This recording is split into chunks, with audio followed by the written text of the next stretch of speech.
देखिए दोस्तों, हमारा कोयल करो नदी इतना भर चुका है। ये देखिए सारा पत्थर डूब गया है। देखो वहाँ सबका पत्थर ही नहीं है। कैसे जाएंगे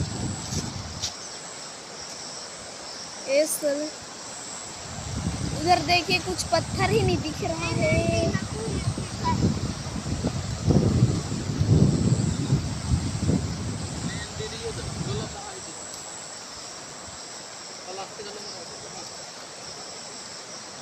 देखिए इतना भर गया है। हाँ।